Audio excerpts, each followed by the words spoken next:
So, 96. On we go. 96. 96 May. So yeah.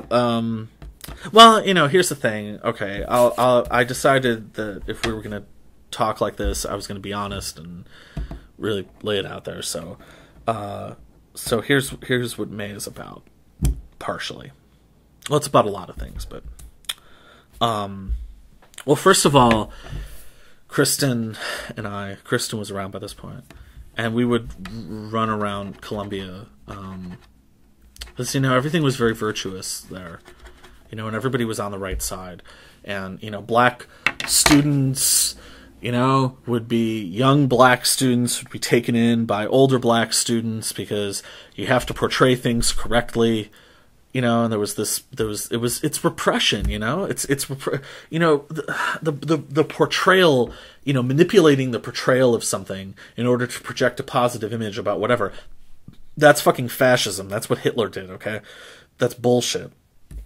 I don't care if your intentions are virtuous. It's lies. And so Kristen and I, because we really did not like this, we would run around Columbia, and in the stairwells, I used to carry around a magic marker, and we would write two things. We would write "kill yourself," and we would draw swastikas, and we'd put that all. If you were at Columbia or around that area at the South Loop at that time in Chicago, and you saw "kill yourself" or a swastika, that was us.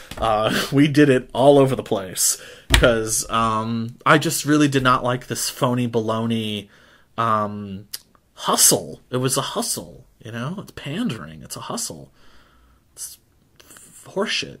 And so that's the last verse of May is extend a hand in loving help, but maybe you should just kill yourself, which is pretty mean-spirited. But, I don't mean literally that people should kill themselves, but they're acting on instincts and they're acting on ideas that I don't feel that are their own. I feel they're acting on things that have been planted in them. You kind of have to assume that while you were in this process of shedding of layers that you were talking about, there were people on the other side of that who were actually throwing more upon the ones that they picked up from high school and were about 18 ply by this point. Well, yeah, and those people became cartoon characters because what had started off by people reading Lawrence Ferlinghetti, you flash a few years forward, and now they had fucking dreadlocks, and do you know what I mean? And showered once a month, because they were now taking they had taken the myth to such stupid cartoon extremes, and what they really did not want to understand about themselves is that they were fashion victims. They would never think of themselves that way because they weren't trying to ape Versace or Italian Vogue or something, but they were fashion victims, and it was time they were more serious about their hairdos than they were about their ideas, and I wanted nothing to do with the mania and the insanity. Stop the insanity. So that's partly what May is about. It's about many things. It's also well, okay.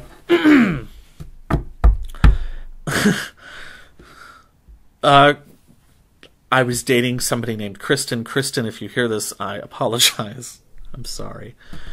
But Kristen and I would have intimate relations while she was menstruating. And one time she turned around, we had just finished, and she had turned around and she pointed at my area, and it was covered in blood, and it smeared all over, not just, in the immediate genital area. It was all covered in blood. And she points at me and starts... And I looked down and I was kind of traumatized by it, because it was a very unnerving sight. And she turns around and points at it and is laughing hysterically. And she said, quote unquote, "It looks like you murdered somebody with your dick." Kristen, I'm really sorry. I'm sorry. I hope you don't ever hear this. I'm really sorry. I apologize. But that's a lot of what May is about. The psychology behind the sexual act, the humor / horror of the joke afterwards, the fact that I eventually found it hysterical minutes later after I had cleaned up, all of these things, the fact that I was madly in love with this person / sometimes really, and I'm not talking about her joke, but there were aspects that I found completely unknowable. You know, she was 50 fathoms deep and I couldn't get to all of them. All of those things, it's a combination of all of these things. And in a way it's also kind of an extension of Summer Equals Life, because I also think this is very much about being young. I think this was written when I was 18. I think this only could have been written by an 18-year-old. There's an energy to it and a putting together of the elements that I think is extremely youthful. And once again, like Summer Equals Life, I think it's a very kind of accurate portrayal of youth and putting together of elements. And also the title, May, is an oblique reference to Led Zeppelin's Stairway to Heaven. If there's a bustle in your hedgerow, don't be alarmed. It's just a sprinkling of the May Queen, which is about girls getting their first period. And tied in with some of the other things that happen in the poem, I was also kind of obliquely commenting that generation I found very disgusting, that they would basically brag about like fucking 14-year-olds and how kind of grotesque that was, and this sort of marauding machismo. I was also kind of, not obviously, but obliquely ridiculing that in this. Wow. That's in there too. We've come quite a ways from the lighter side of suicide.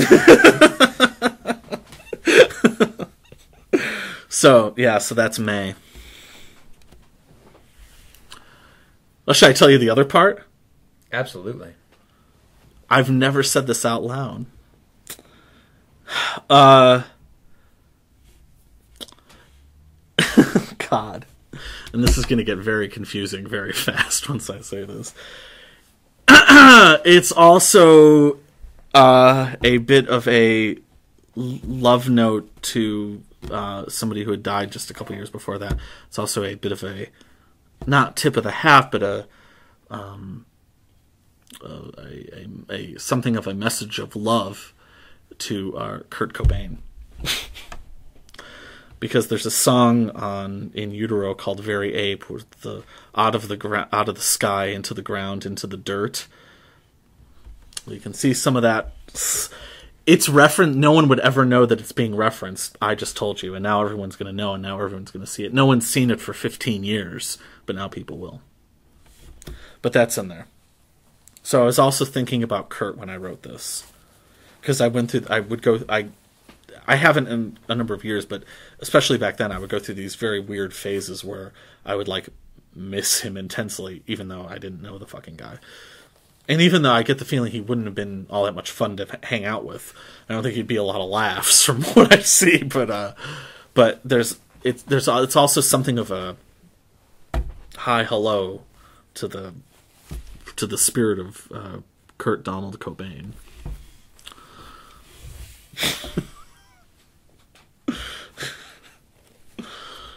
But it still ends with kill yourself. So figure that shit out.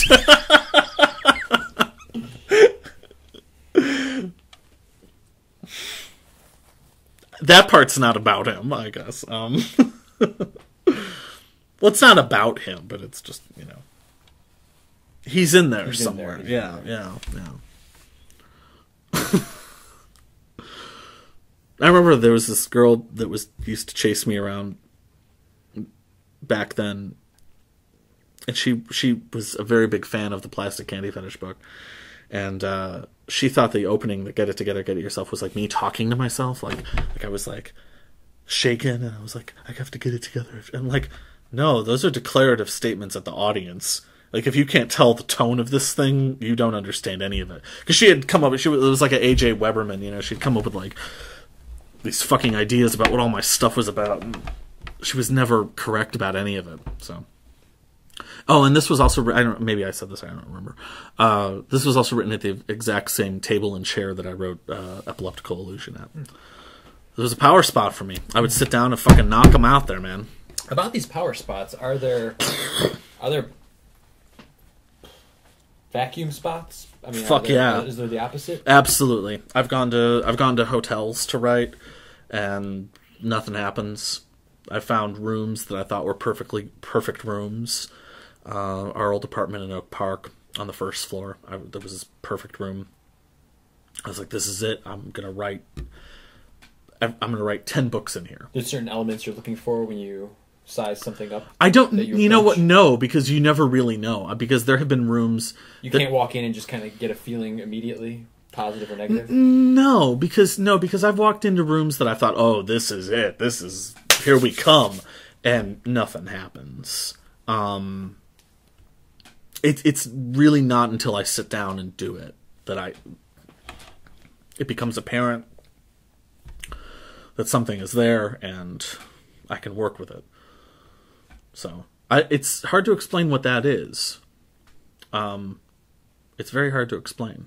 But once it happens, it's very obvious that it's happening. You know, it's very obvious. So I don't know what it has to do with, but because I've thought it's like, you know, lunar cycles or what I ate that day or whatever, but no, it defies all of that. And it can happen at 5 in the morning. It can happen at 2 in the morning. It can happen at 4 in the afternoon. Power spots just happen. And if I find a good one, I will ride it out.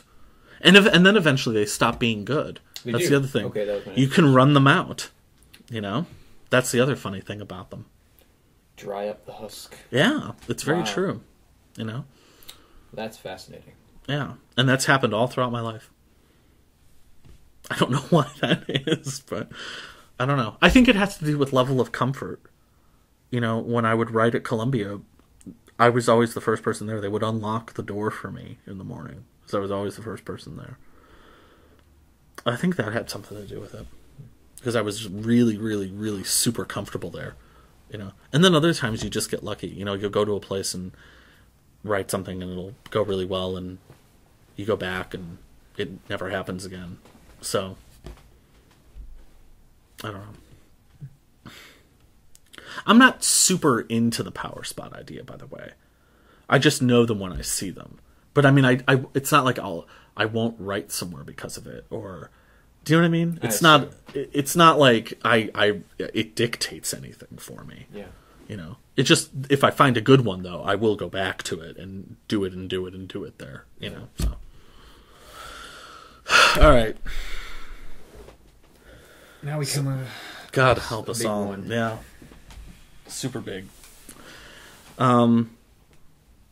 Jesus, I don't even know where to fucking start. So 1997. Do you believe in love at first sight?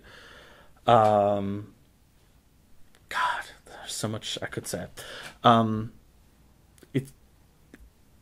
I started writing the book Political Glitter within 2 weeks of having put Plastic Candy Fetish out, because I spent most of 1996 writing this book Plastic Candy Fetish and working on a film called Shut Up, Sarah. The film never got finished, and the book came out in a compromised state. Compromised by me. It's one of the only artistic regrets I have. Anyway, I felt that I had done a wrong, and I wanted to right the wrong, and I was now going to attempt to write the best book I had ever done. The end of 1996 was a very strange time for me. I felt that, end of 96, beginning of 97, I felt that, and I don't, I mean, literally, I don't think there was anything actually happening. but just, it was in my mind. I think it was just a response to how exhausted I was and how much stress I had gone through. Because 1996 was very traumatizing in a lot of ways for me. And I basically felt there was a lot of very unhealthy kind of paranormal activity surrounding me at the time. And I was very, very, very afraid of incurring Satan's wrath. And I was a very nervous and very afraid person, and I responded to this by becoming extremely gentle and quiet, and my speaking voice changed. Everything changed. I shaved my head. I threw out all the clothes I had been wearing. I stopped talking to all the people I had been talking to.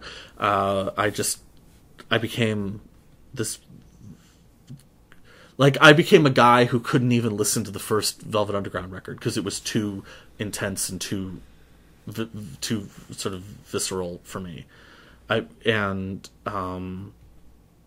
was a very strange period, and out of that, I would walk... it sounds so pathetic. I would walk around at night in the basement because I was starting to write this new book, and I would just get very frightened and, just be very afraid, and I'd be padding around the basement in my pajamas. And I came up with this little melody that I would sing to myself. And that became the basis of the first drop of water that became Do You Believe in Love at First Sight. That is the root of Do You Believe in Love at First Sight. And it started off, and I just sort of put words to it one night at the computer. And normally when I'm writing a book, I will keep back then, now it's different, but I would keep a master file, and I would keep a draft file. And this actually, what was Do You Believe in Love at First Sight, actually had its own file. And I would just put anything in there. I would write half verses. I would write long, extended things. And I would just sort of throw stuff in there for months. Just what was, and I had never done that before. And, but then I wrote one night in a fit of inspiration, I wrote the political glitter section of it. And that's when I started looking at it differently. And I started realizing that these things fit together. And this was about something, and this worked. And if I took a couple of these sections out, I actually had something. And then the child bride section, by this point it was the summer, and I was working an office job. And every single day, at the end of the day, at the job, I would think, today's the day I'm going to write the child. I had written a poem called Child Bride. The poem was crap, but I liked the idea of it. I was like, I can make this something, even though the poem itself was bad. And every day I would drive home as fast as I could, go straight to the computer. This is it, and I wouldn't get anything. And that happened for like 2 weeks. Like, this is it, this is the day. And finally one day, I knew. I knew. I could feel it from like my lunch break onwards. This was it. This was, and I drove home, made it home in like record time. I didn't hit any red lights, like it was meant to be, And I fucking ran to the computer and wrote the thing in one pass. But by the end of it, by the time I was done writing, I had somehow managed to take off my tie and my shirt, and I was like out of breath. I was sweating. And I just, that was it. I had a couple more little pieces that I ended up putting in there, the lunatic part, and there were a couple things I wrote after that. But once I had the political glitter section and the child bride section, that's what put all of it together, and I was able to fit everything else in around that. Those are my twin poles of gravity that I was able to create life within. And it turned into what it turned into. And I don't know. It's for that time, for that whole era, it was the absolute kind of high watermark of everything I was capable of. You know what I mean? And As much as optical illusion was a huge sea change for me artistically, and everything that came after that, this was another one, and this was another huge kind of sea change for me. It was a very big deal, you know, and it took a lot.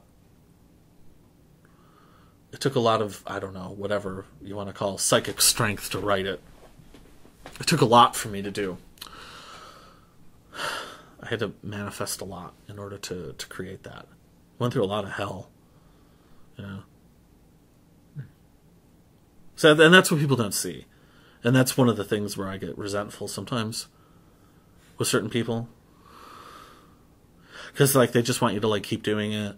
Or they want you to do your fucking thing because they want to take aspects of it or take superficial parts of it. You know, because they're trying to take parts of your trip. And what they don't understand, they just want you to, like, keep doing it. And what they don't understand is that for those of us who are actually on our trip and who do it for real, there's a lot of hell involved. Because we are doing it for real. And it's not parlor tricks. And they just look at the stuff and they're fucking dazzled by it. And they fail to understand, you know, they don't see the migraines. They don't see the nights of 2 hours of sleep. They don't see they don't see when you're eating breakfast and you have the fucking shakes. You know, not because you're a fucking drug addict or something, but because you've wrung yourself out. You know what I mean? And you're working so hard and trying so hard to fucking achieve something. You know, and you can't hold a fucking spoon straight. You know, they don't see that. They just, you know. Do you wish they would? They just want you to keep ringing the fucking bell, you know. Be nice if they understood it. Be nice if they understood that, you know, you go through all hell. You go through all, you know, and not just all hell. I mean, the whole thing, the whole spectrum. You know, that it's immensely gratifying. You know, you see the face of God, all the other stuff. I mean, you have all of it. You know, but they can't even conceive of it because they're just so busy, like I say, like copying aspects of it for their own thing. And I really get resentful sometimes about that. And that's Do You Believe in Love at First Sight? I get is a very tough one for me because there was somebody that I was involved with who really tried to cop aspects of it or ideas out of it, and I get so resentful, you know, about that because I wasn't doing it to fucking impress people, you know, and I wasn't doing it so fucking people would say, "Oh, Rich, you're a genius," or whatever, or I wasn't doing it because I was going to get a contract with Houghton Mifflin, or you know what I mean, Random House, whoever, you know. I wasn't doing it to try to get a editing position somewhere. You know. So it just, you know. There's just a lot that goes into these things. Yeah. Oh, and Do You Believe in Love at First Sight? The title comes from, it comes from a porno movie. Starring Annette Haven. I forget the name of the movie. If anybody listens to this and they want to go look it up. But she spends the movie, she's a rich girl in a boarding school and her mother doesn't want her. And so she tries to find love where she can, right? So she falls in love with every single guy that she has relationships with. And the love in the movie, when she falls in love, is represented. You see a close-up of the guy's face with a very bad special effect of like a rainbow around his head, like the special effect of a rainbow. And the guy, none of these guys, the whole thing of the movie is she goes from guy to guy. Nobody reciprocates her love. They just want her physically. And finally, at the end of the movie, she's been humiliated. She gets pushed off a boat, and she's all embarrassed. And this guy, this deckhand, comes to clean her up, and they end up doing what they usually do in pornographic movies. But as See, what sounds cheap and tawdry to me, or to other people, to me can be very beautiful. So if I say that he's going down on her, see, people can think that that's very crass or smut. I don't see that as smut. I think that's beautiful. I think that's a very lovely thing to do to somebody.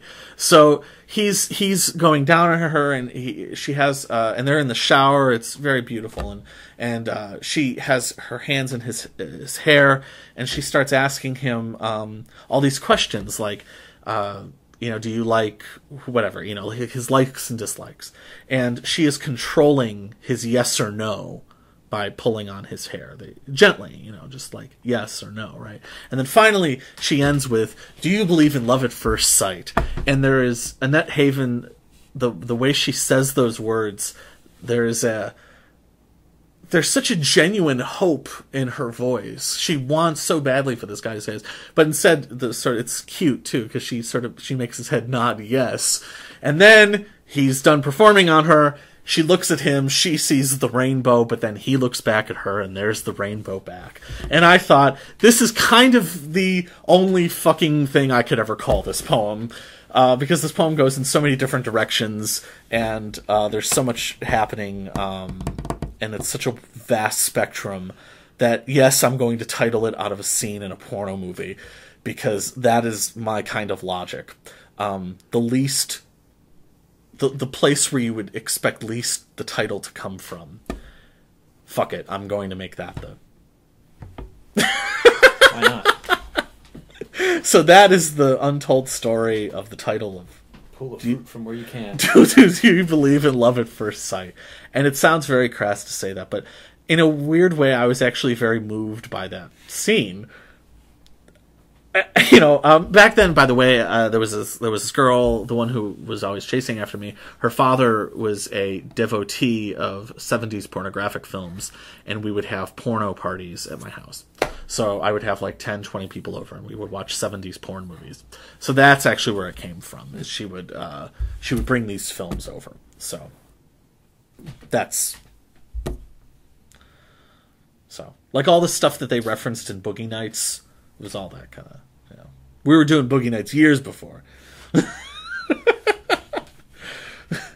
So I don't know. I mean, if you have anything to ask about it, I mean, it covers so much ground and there's so much happening in it. I mean, I don't even know where to talk about it. You know what I mean? So, yeah. Okay.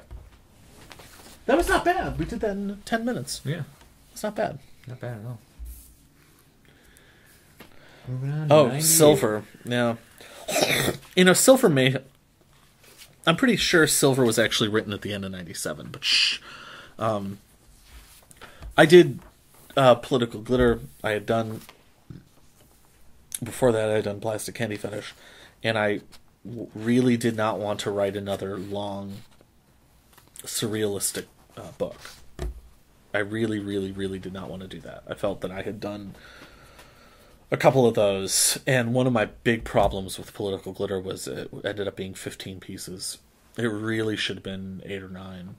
I felt it was way too long. It just went on and on and on, and I was really dissatisfied with some of the material, because about 2/3 of the way in, I got really, for the first time in my life, I got really bad writer's block. Like, really bad. And was, like, scrounging to try to pull together material.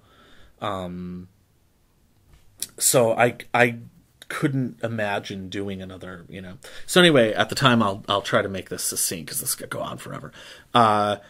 Kristen wanted to do a book of collages, and she was going to have some text for it.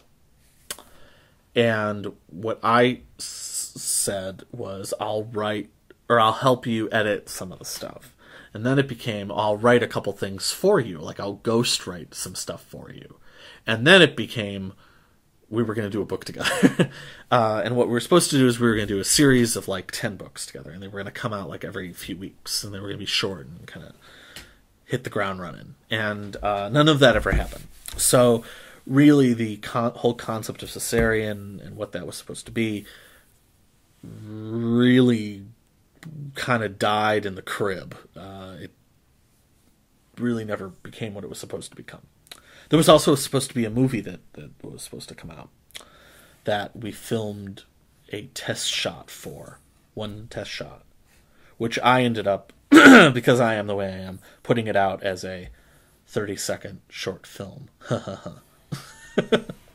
The shortest of short films. Shortest. And so anyway, Silver, I don't necessarily think Silver is the best thing I wrote for Caesarean. But I think it's the most emblematic. Because, you know, there's sort of there's the really repetitious stuff that comes on later in the book. And then there's a couple things that are sort of like declarative statements. And I thought that Silver sort of... The reason I picked it is I think it's sort of a nice balance of the repetition, and but it's not totally repetitious. And at the time, I was a little bit coy about it because I felt that it was... it felt like... I don't know, like if Caesarean as a book was like, let's say like eating sushi for the first time, I felt like Silver was like a fucking cheeseburger or something. You know, like it felt like comfort or oatmeal or something. You know, it felt very like comforting, or it felt very understandable. You know, and we weren't really trying to be understandable with Caesarean. We were trying to really present a certain point of view and a certain attitude, and we wanted the book to be a very specific experience. And I wasn't sure that Silver was a part of that experience or not, you know, because it was almost like it was like too humanistic or something, you know. Was it conscious from the beginning of a haiku style? Kristen had said that she wanted to write very minimalist text. That was the initial, okay. However, that's from her end. From my end, I could not fucking do another book where every single poem had 18 fucking verses, and you know what I mean? I didn't have another one of those in me. Yeah. I could not do it. And so what I wanted to do instead was, instead of writing things that were short, I felt that the pieces in Caesarean, and Silver too, actually, I didn't feel that they were short. I felt that they were, like, just boiled down. You know what I mean? I didn't feel like it was like I didn't feel like they were incomplete sentences there. That's what I guess what it is. Sure. And it would have been very easy to do that. It would have been very easy to do something austere, like you know, the giraffe, or whatever. It would be very easy to do that. But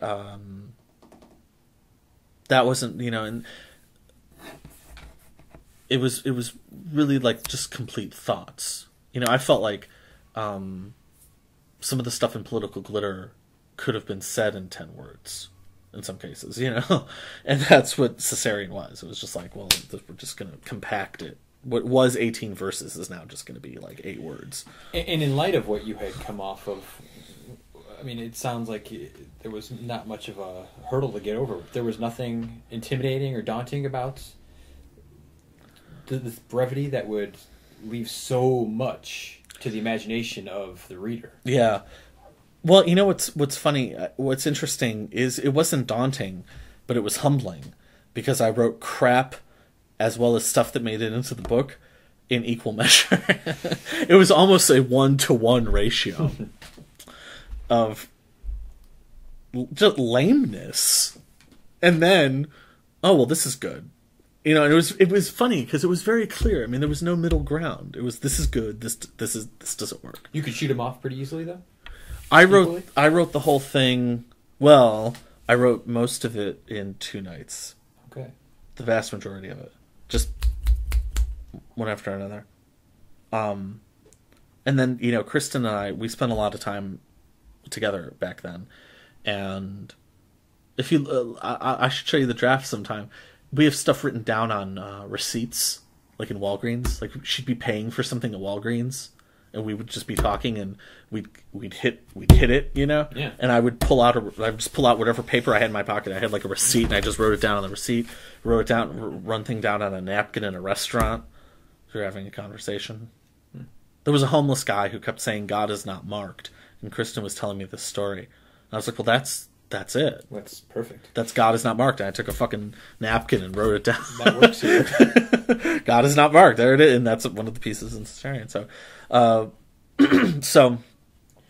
To what extent did you contribute to the visual aspect of it, including the cover? Yeah.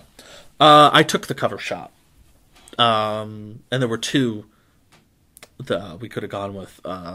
One was the side of a building, and then one was just the branches. So which I actually showed both pictures to every single person I saw for like about a month or two. Like I would pull the two pictures out and say which one, and people kept picking the branches.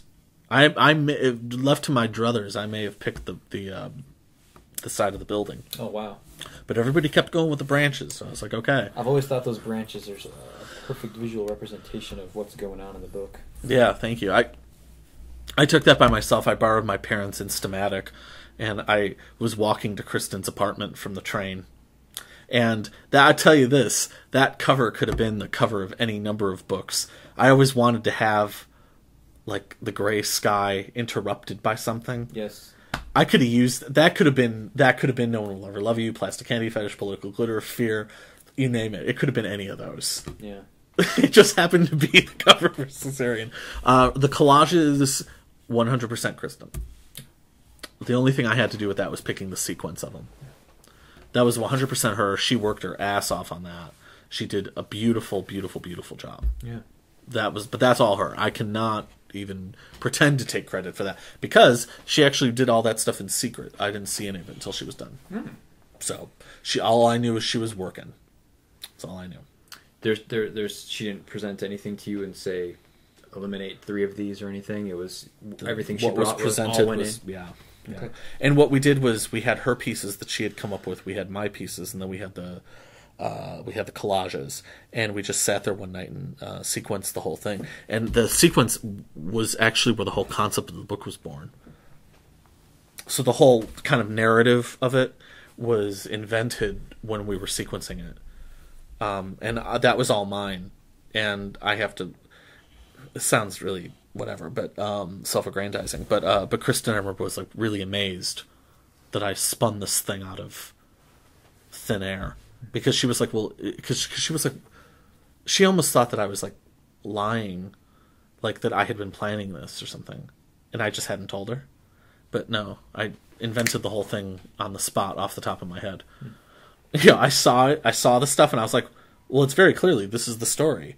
This is, it just like, but going into it, that didn't exist. It was nothing but disparate elements. And then all of a sudden it came together, and that was that. The visual aspect, I should show it to you sometime. I've never shown it. It was originally going to have a lot of photos in it, because the idea was I had taken all these photos from like very oblique angles, like a corner of from up above and down, like capturing like the or like the arm of a chair, or and the idea was I wanted it to be like a security cam that was malfunctioning and turning at shit that wasn't there.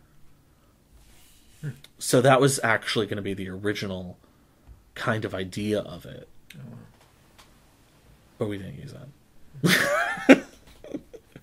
So Kristen didn't really like the pictures I had taken. That would have been quite different. It would have been very different. And I'm really glad we didn't go with it. Because her whole thing was, she's like having all these colored photos and having this kind of other narrative on top of the narrative that's already happening goes against the entire spirit of what we're doing. Yeah.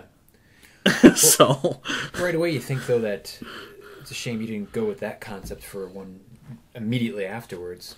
Kept pumping it out while it was flowing. I know, it was I guess that's a lot to ask for at the time. Yeah, I'm sure but you had other ideas of your own to work and pursue. Yeah, it was very frustrating, and we had a list of all the other books we were going to be doing, and none of them ever happened. It was very, very, very frustrating for me. So, yeah, it really bothered me that all of it kind of fell apart. We had to, so. So, 1999, Lust. I wrote this at the Harold Washington Library. That, for a very, very brief period of my life, was something of a power spot. I wrote a few things there. I wrote set there. Wrote a bunch of stuff there. What floor were you in? Do you remember the room and whatnot? It was one of the meeting rooms. It was along the side. It was like whatever is this the west wall? Yes. Okay, it was the west wall, and it was a side meeting room, like a private meeting room, like with a very long table. Wherever that is. Okay. It was definitely a few floors up. It wasn't like on the ground level or anything. But it wasn't on the top either. It wasn't the top. No, it wasn't the top. But that was a power spot for me for a little bit, and loved it. Wrote a bunch of stuff there. And Lust was one of these ones that was written kind of 3 and 4 and 5 lines at a time, you know? And I would just sort of get up and walk around the shelves and then come back, do a little bit more, then walk around, come back, do a little bit more. So the whole thing took a couple hours. There were maybe extended parts where I would do like maybe 9 or 10 or 12 lines, you know. So it wasn't totally like 3 and stop.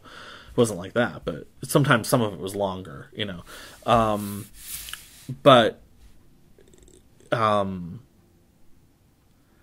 It was written about midway through the process of writing Fear. And it was very difficult to pick something from 99. I had a really tough time. I ended up picking Lust kind of. I was like, well, I suppose I'll go with this one. It was very tough to pick one. Because were there many in the running? Yeah, partly because I love Fear as a book. I think it's great. And whenever I've had to look at it, I think I nailed it. You know, I'm very proud of it. And I was proud of it then, I'm proud of it now. I think it's great. So to pick sort of one piece out that sort of had to speak for what I did that year, that was tricky. So I kind of went with Lust, because like, well, it's sort of, you know, I guess it kind of gives an idea of what was happening at that time, what the style was, and what the, you know, what I was driving at. Because I thought Set might be a little bit too hard for the reader to put their finger on, because otherwise I would have maybe gone with Set, you know. I don't even know what to say about Lust. I don't know. It's about daemonism. It's about instinct versus intellect versus intuition versus socialization. I don't know. It's about a lot of things. You know, and it's, you know, by this point, I mean, we're so far off the course of things being personal to my life. You know, I mean, my work was never a diary, but by this point, we're really not in diary territory, you know. I mean, that's one of the funny things about that book, Fear, is because I was in I had started therapy. And therapy was basically I wrote, 1999 was the most stuff I'd written in a year since 95, basically. I was really prolific. And a lot of that had to do with being in therapy. What's funny, though, is none of it had to do with therapy. And none of it had to do with my life. You didn't pull material from sessions or anything like that? No. Concepts you talked about? Well, maybe concepts, but not like, oh, I was 5 and my uncle yelled at me. That was, you know, not that happened in therapy anyway, but it was, I mean, I really wasn't pulling anything from sessions, you know.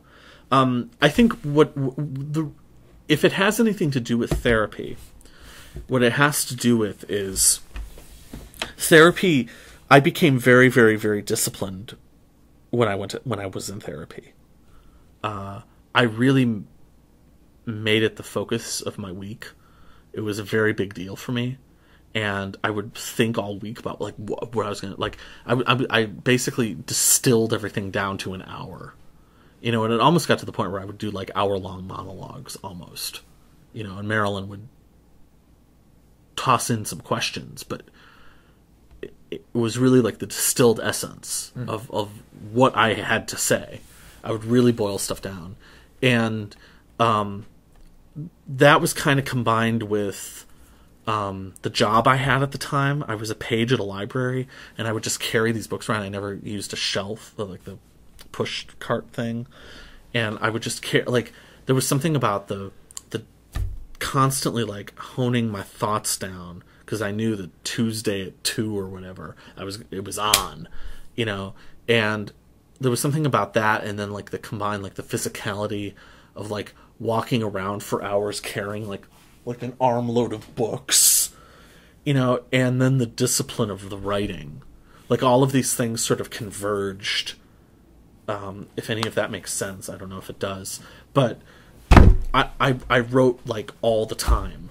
Like, there's so much material from 99. It's absurd. You know, it's ridiculous how much I was writing. And it was all of these things. It was just sort of this continued discipline. And I was making 2 movies at the time. You know, I was... And none of it seemed like wasted energy. It was all, like, very tight and interwoven. Even though, like I said, like, I wasn't writing about therapy or whatever. But there was the sense of discipline, like this just constant, you know. So I think that's reflected in all of those poems too. There's if Caesarean was about boiling things down, God, I think Fear is a book, and Lust, and I think those were, like, really boiled down, even though they're not 10 words, even though some of them are quite long, and 2 and 3 and 4 pages. I think, even though some of the pieces are really long, I think they're really boiled down. I think I was really hitting the fucking essence. I think the stuff is actually more minimalist than Caesarean, really. Oh, that's interesting. You know? I think it's even more austere and really, like, you know, because Caesarean was, there was a narrative to it, and, you know, Caesarean in a way is soft. You know, because Caesarean, there's aspects of I think there's aspects of wanting, how do I put it? Like, putting on all these different masks, you know? And Fear, I think, deals so much with what is, you know? That, to me, that's really boiled down. What is? What is versus what should be or what could be. You know, Caesarean is very sort of concerned with possibilities. You know, and not just that, but I think there's also a thing of not lying to yourself, but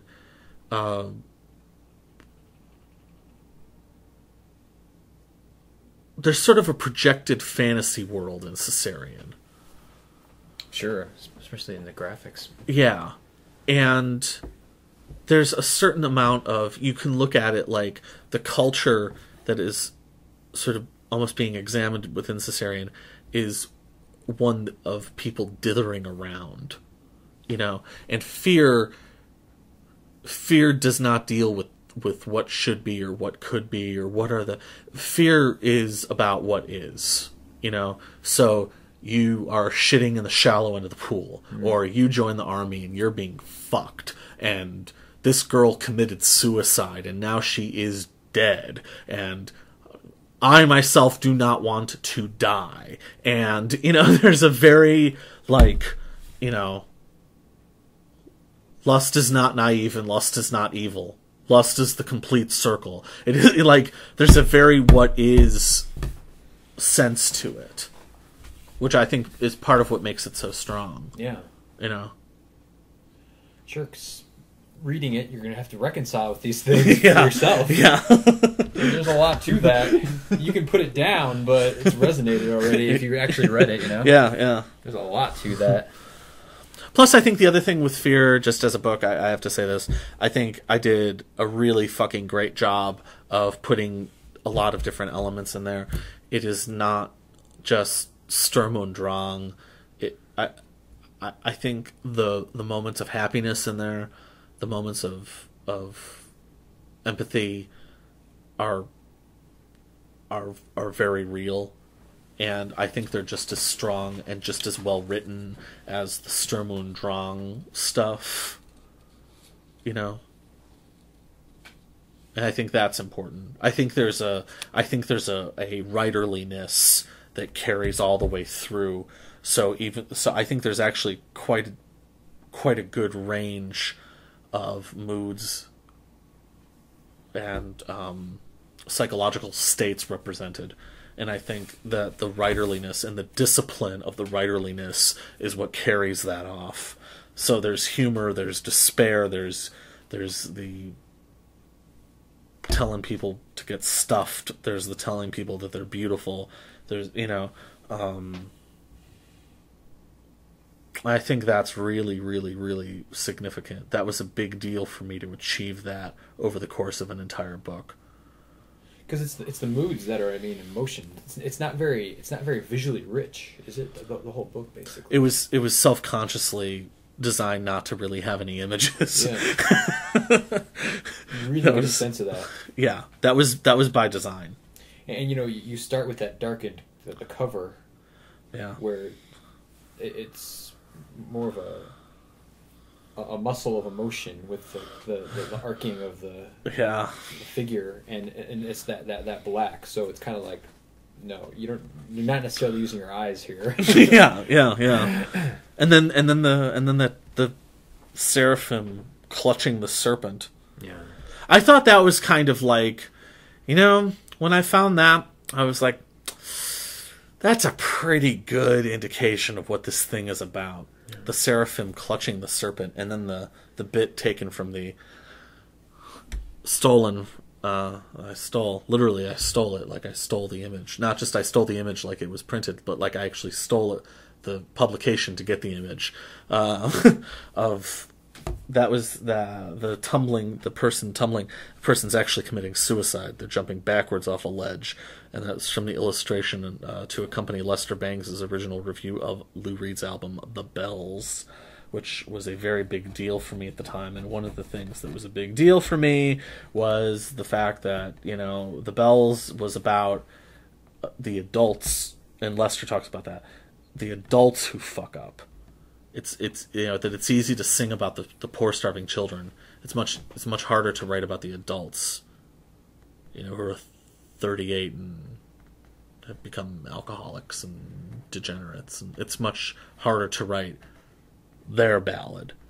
And there was a person who I sort of referenced earlier, who at the time I was editing a book for, and had written this ridiculous thing about this girl who gets molested, you know, and like really slamming the child molester father, you know. And I just thought it was the weakest, most pathetic cop-out of trying to sound important and significant. You know, wow, you're taking on a child molester. Wow, that's, you know what I mean? Like, it's basically saying it's cold in the winter. It's so... No shit. It's so safe, you know, and it's a perspective that everybody agrees on. It's weak. It's pandering. You know what reaction you're going to get, you know. That's one thing I love Mark Prindle for. He made this joke about this, this guy, he did a fake one-act play about a guy who gets molested and has this breakdown. And then he wrote a blurb about it, like he was trying to sell it to publishers, and he wrote this award-seeking one-act play. And I absolutely love him for putting that in. I thought that was great, because that's what a lot of that kind of stuff is. It's like fucking Lifetime movies that want to be important, but they're not important. They're only taking themselves so seriously because they're tackling an important issue from the perspective that you know you're going to get, you know. And I just thought that was so weak. And so that was one of the things that I really wanted to present with Fear, and that's one of the reasons why I would write something like Lust. Like, writing a defense of the concept of lust. Do you see what I'm saying? Like, you know, Wednesday night, writing about this spoiled brat rich kid who's a drug addict who mangles up his drug dealer, who physically attacks his drug dealer, and not calling him out or saying, oh, he's a spoiled brat or anything. Just painting that fucking scene. You know, that's what I wanted. You know, I didn't want this to be fucking... Because it would have been so easy to make that book safe. And to say, whatever, you know. It would be so easy to write about, like, a prison guard who beats the prisoner. You know what I mean? It would be so simple to do that. You know. Okay, we can carry on. Okay. Oh, yeah, 2000. The collaboration book. Yeah, prison slogans. And the piece that's been selected from 2000 is For Lester Bangs. And one of the reasons I selected it is it has the only indication in the entire fucking book, because it's the longest goddamn book ever written, other than War and Peace. It's the only thing in that book that gives any kind of indication at all as to what I originally envisioned for prison slogans. I kind of sort of stayed true to the original concept once. So, obviously it's written about Lester Bangs. If you've read Lester, there's any number of references, very specific, highly specific references in there. I could bore you all night with them. I won't. Like the stuff like the box. El Cajon was the town that he grew up in, California. It's Spanish for the box. There's 1,000,001 references. There's also references in there, not just to his stuff, but there's a couple things from Please Kill Me. The one specific reference is to Handsome Dick Manitoba with the swastikas and the underwear. That's from a story he told in Please Kill Me.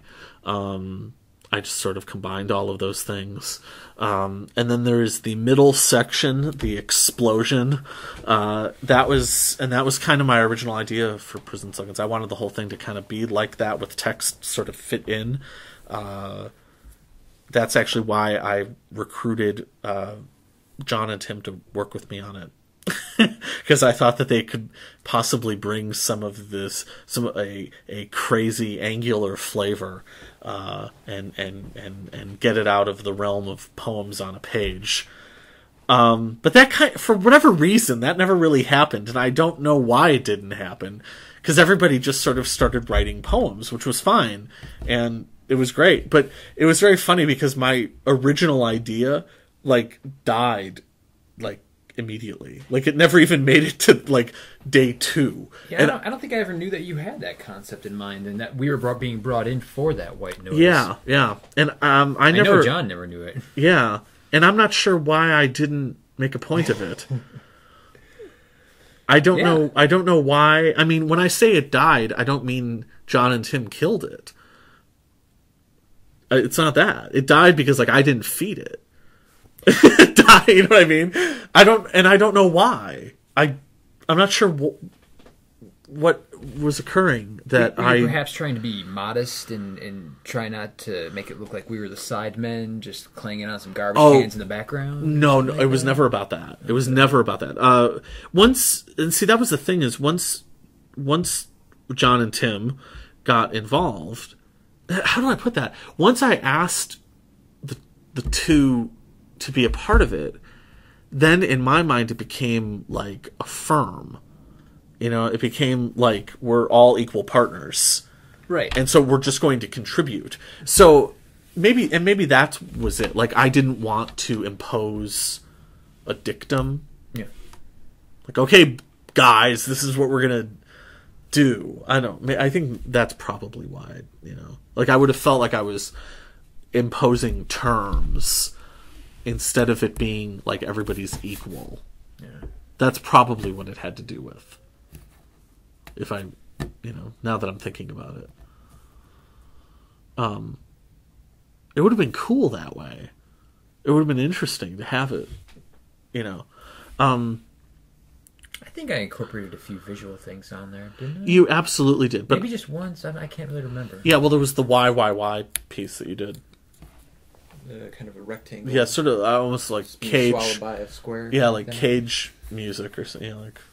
Right. That's how I interpreted that. And then there was John's Tantic piece with all the X's and the numbers and the. Oh, did he do something like that?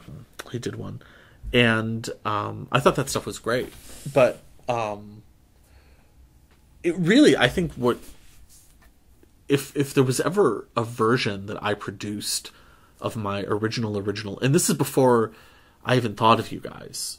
This is like the first day when I was like walking to the train downtown where I thought of it, was if I ever came anywhere close to getting anywhere near that, it would be a couple of pieces in It Went Red. That's the closest I ever got. Do you know what I mean? It would have been almost like that. Or it wouldn't have even been text on it. It wouldn't have even been linear. It would have been, very far out. But as it stands, I mean, the book is, the book fucking works. It's a bit on the long side. There's a few of mine I probably should have shaved off. I feel like it would have been a lot longer if we were more hip to the clangy. Yeah, it probably would have. Shapeliness of it. It probably would have been. About twice as long, maybe. It would have been a lot more fun, too, by the way. Yeah, right? I know I was very consciously trying to put poems in there. Yeah. And, I was really kind of coming to words all of a sudden, like, oh, okay, I'll shift over to this mindset now. Yeah, but that was the funny thing. It wasn't my regular go-to. Well, what happened was I wrote whatever it ended up being in the book. What was it called?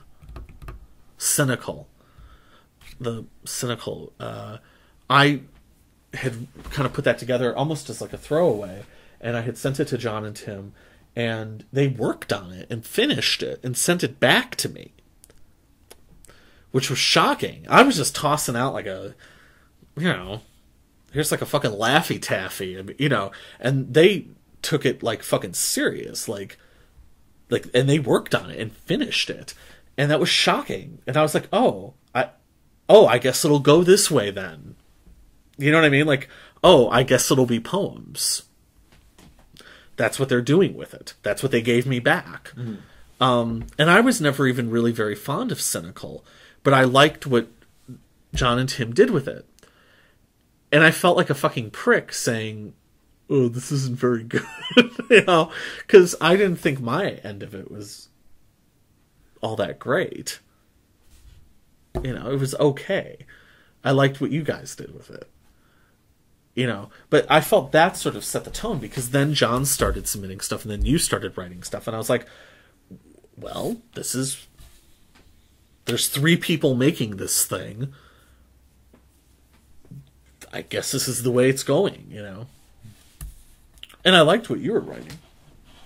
John came up with some really good stuff. I thought Sushi Disco was outstanding, I really, really, really liked that one. And I almost felt, I never talked to John about it, but I almost felt like he was trying to write the modern version of what he would have done from the old days. Mm-hmm. Yeah. Definitely. And I love that, and I thought that was like, I really liked the spirit behind that, and it felt, that felt like a very, even though I only contributed one line to it in the last verse, but it felt very collaborative to me, and the spirit of it felt very collaborative. Yeah. So I was thrilled with it. But yeah, I don't know. For Lester Bangs is one of my favorite pieces. I did readings of it a bunch of times. It always got a really good response. I love this little chunk with the great shit shouted out. The Albert Ayler plays your math. Yeah. Nova Express, the instruction manual. Ashton is the architect of the cathedral that shatters granite and pine wood. Yeah. Thank you. That's made the whole book worth it. Yeah, I'm fond of that myself. And there was a period where you were really into quoting the no fucking blood on my turntable. Yeah. I have heard that come back at me more times than anything else I've ever written, probably. Why do you like that so much? I think I can imagine him feeling that kind of vibe while working. Yeah.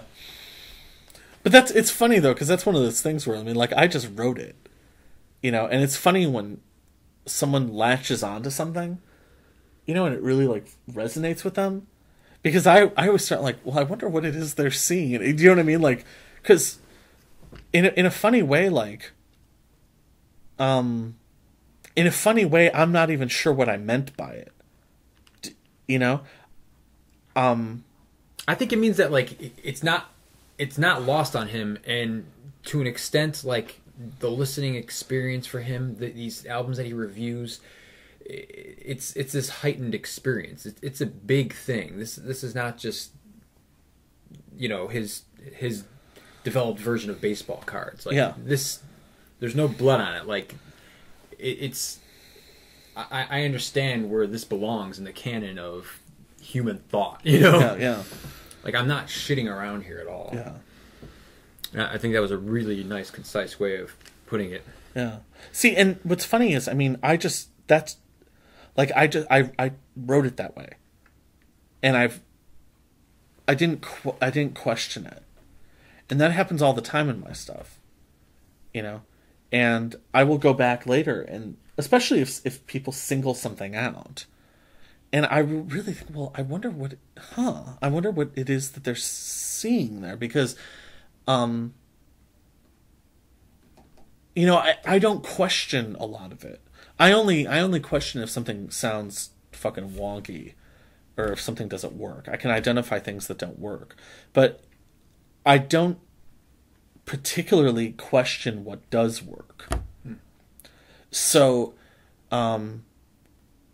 I always feel I find out what my work is about after it's done, even sometimes a couple of years later. You know, because if somebody's wearing like a blue coat, sometimes, yes, that stuff is put in symbolically. I mean, sometimes, yes, it's very deliberate.